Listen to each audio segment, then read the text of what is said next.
Welcome to another episode of Wake Up and Dream with your hosts, Lisa Taylor, Kelly Armstrong, and Sarah Carlisi. We are so excited for this quote because I think it is such a common way of communicating that we're going to just dive in.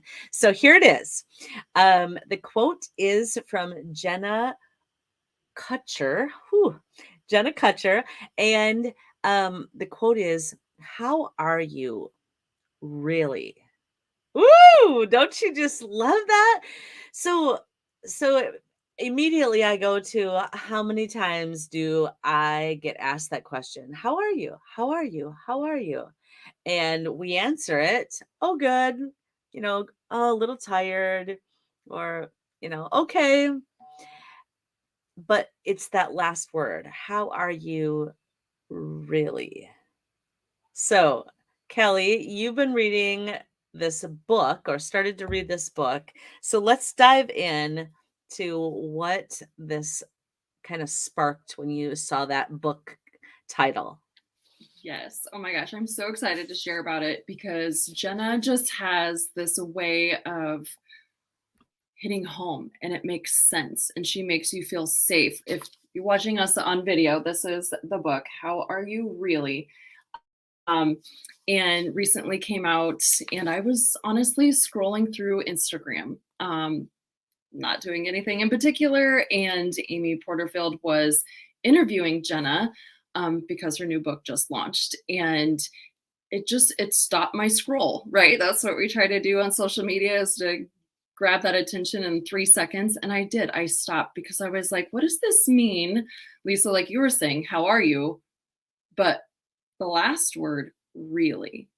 And I feel like women like to just avoid this question altogether. And I was like, how is she going to spin this? What does this mean?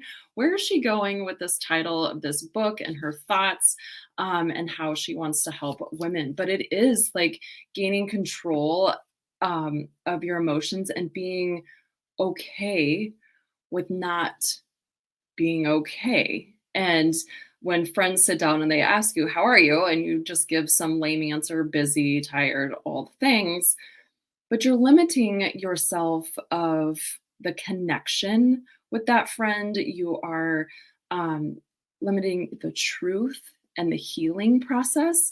I was just telling Lisa and Sarah here, just for our listeners, that you're not going to hear this in real time on this day, but July 1st, we actually left Colorado and moved to Kentucky. So it's been a 1-year anniversary for us. And so many changes have come from moving across the country to a new neighborhood, a new community, meeting new friends, new routines, new jobs, new desires, new wants. And it's been kind of crazy, to be honest, for my husband and I. My family also moved here too. And we just, not surviving in a bad way, but surviving, trying to find our way and, finding new things to get involved with. My businesses have changed since I've been here, from network marketing and to my infertility impact coaching business. And it was just like, okay, I was feeling this need to slow down and reflect a little bit. And when I saw this video of Amy and Jenna talking about how are you really, it just pierced me in my heart, because it was like, wait, you've been doing all these great things and amazing things. Take a deep breath. How are you, Kelly? How are you feeling? What are you doing? What's serving you? What isn't serving you? And so I just wanted to bring this to the table for all three of us, honestly, to kind of just converse. And, we've had this podcast for a while. How are we really, as women, entrepreneurs, moms, wives? So I just wanted to dive into this and ask you girls too. How are you really? And don't tell me fine, busy, tired, because that's everybody's answer. Oh, come on. I mean, This actually is like, I feel like a journal question for me. Like, I don't even know if I could answer just because of that last word. I don't even know if I could answer this question on the fly And because it that's is what like took me packed. Like, with the video that was going on in the interview, because it was really, and now I want to be able to ask all my friends that back in Colorado, ones that I meet, like, how are you really? There's so much power in that. Like, it gives me chills every time I say it. yeah, and it's like such it's kind of like a water cooler talk kind of conversation starter. Like, oh, how are you? How was the weekend? And everybody's just like, oh, it was good, you know. And it's just people like deflect almost. But if you take that, you know, extra step and really like, no, like, how are you feeling really? How was your weekend really? Like, I really want to know. I really want to dive in and dig deeper. It changes the entire intent of that question. It's pretty For sure. powerful. Just one For word does that. Yeah, for sure. And don't you think that, I was just noting the movies from 10 years ago even, or like if we go back 20 years, my kids will not watch an old movie that I thought was like action packed and amazing because they're like, it is so slow, mom. Like it's so slow. And our attention span, because we've been conditioned this way over time through all of these great experiences, um, is that our attention span is getting shorter, right? People have now an attention span of 30 seconds, a minute tops. Like if you can't get their attention in 1 minute, you're not going to get it. So thinking back and kind of bringing that around to this quote or this question, oftentimes I think because we've been conditioned to keep our heads stimulized. We're like looking at this, we're doing this, we're multitasking, we've got this going on, that we as a I'm just going to generalize, as a people, we have been conditioned to not really get in touch with our feelings. Oh my gosh, truly on that thought, I had my finger on a paragraph here that I wanted to share, and Lisa hit right on it. So, out of the book, the truth is, we're scared of what might come out if we pause to pose the question with honesty, not only to the people in our lives, but to ourselves. We're scared of what we'd hear if we got quiet enough to ask ourselves the questions that matter. Is there more out there? Is this it? Am I actually happy? What now? What's next? What's wrong?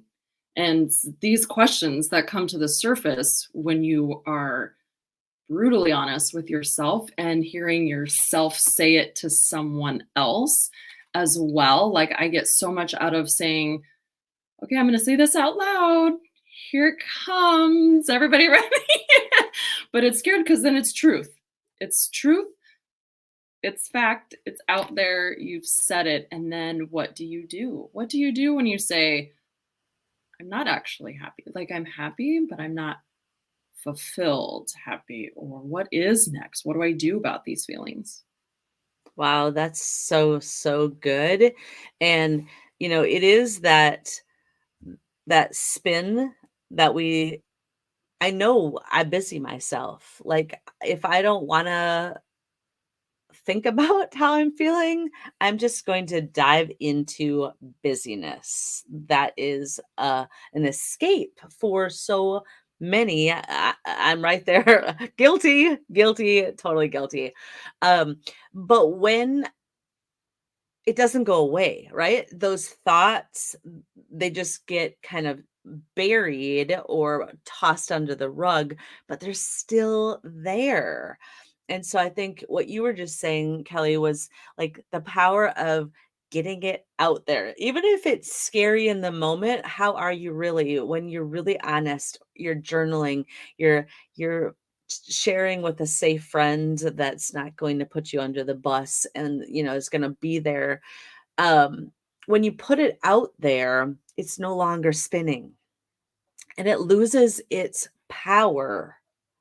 It loses that negative power that is attached in the spin. So you, Kelly, just sharing, yep, this is what I'm thinking.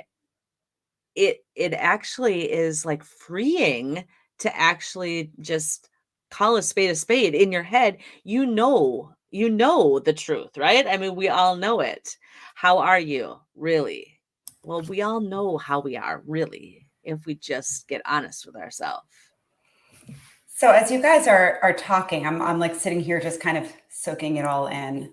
I'm really thinking a lot about just relationships in general. And, Lisa, like you were saying with, we're kind of in a rushed society now where our attention span is shorter and all of this.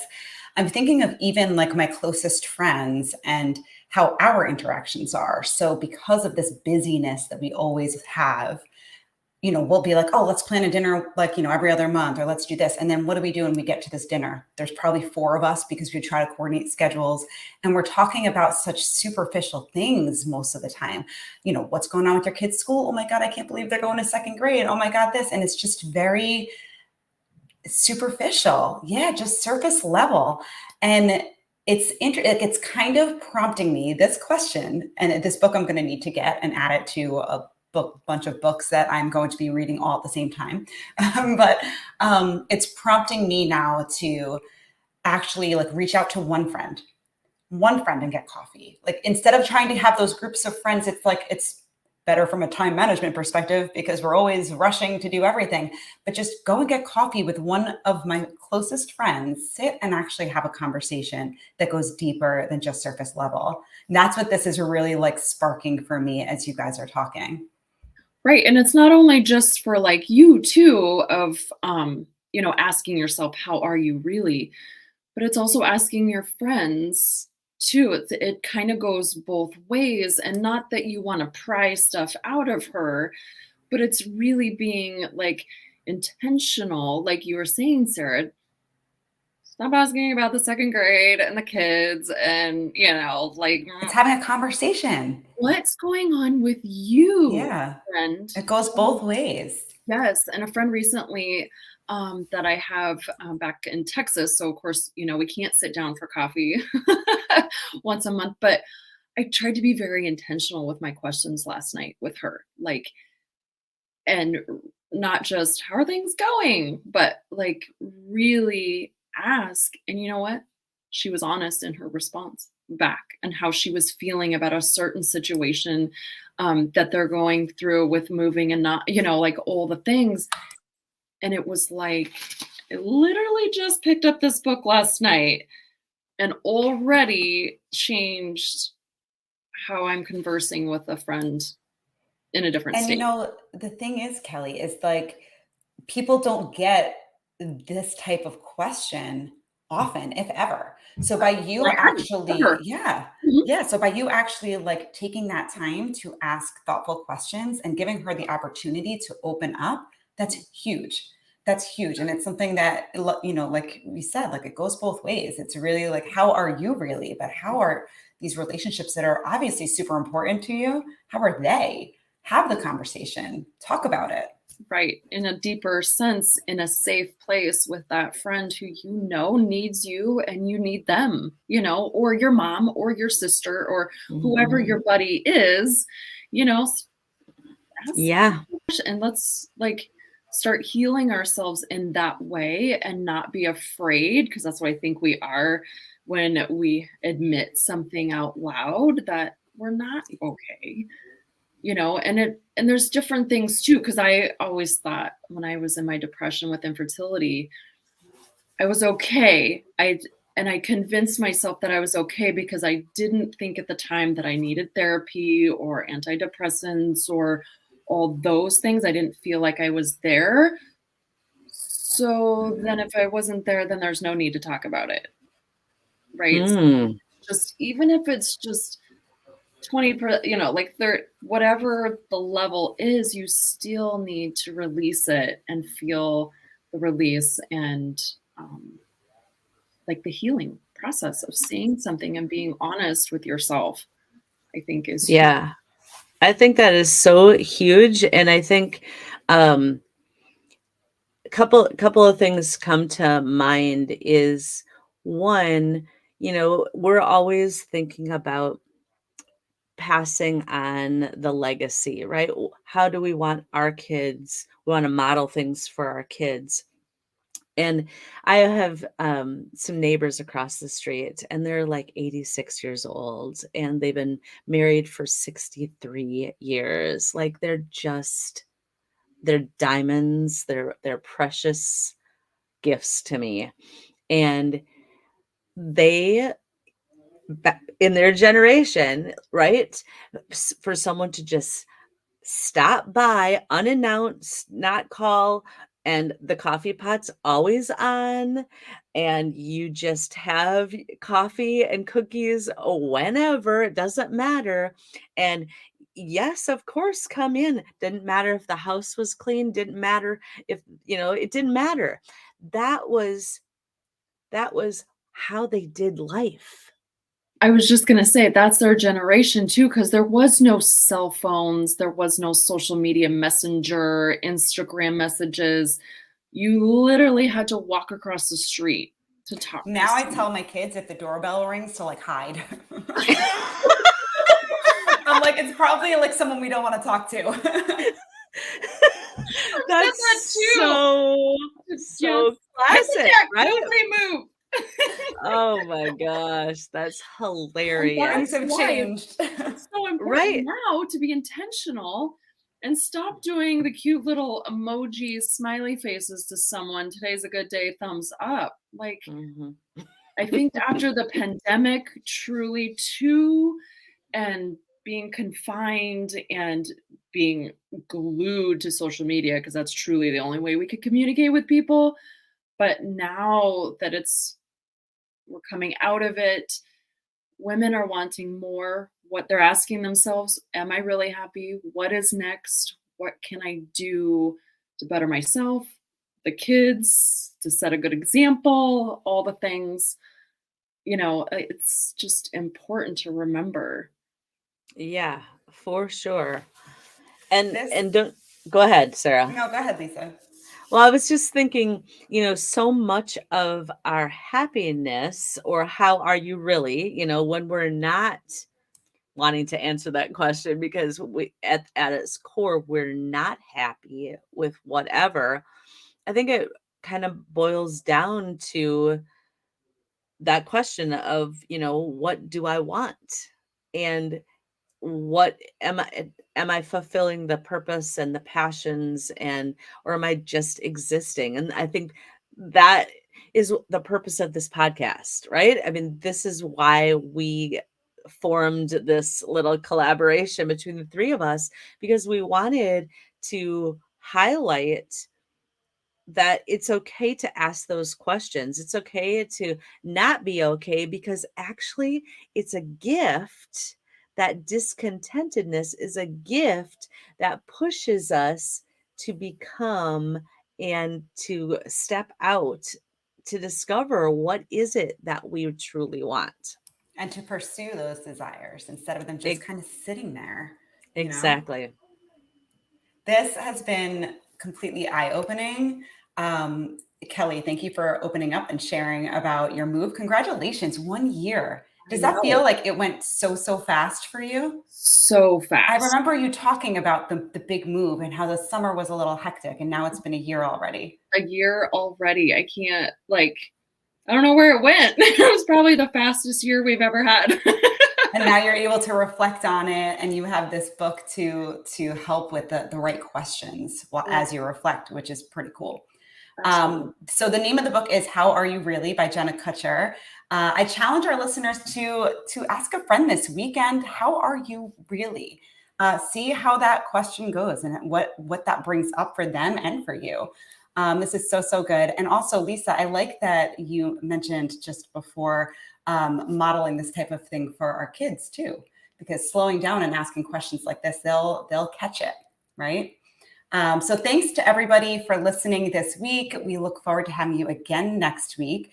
We hope that this was super inspiring for you, and that you, if you want to grab the book, we will include that link in our show notes as well. So until next week, wake up and dream.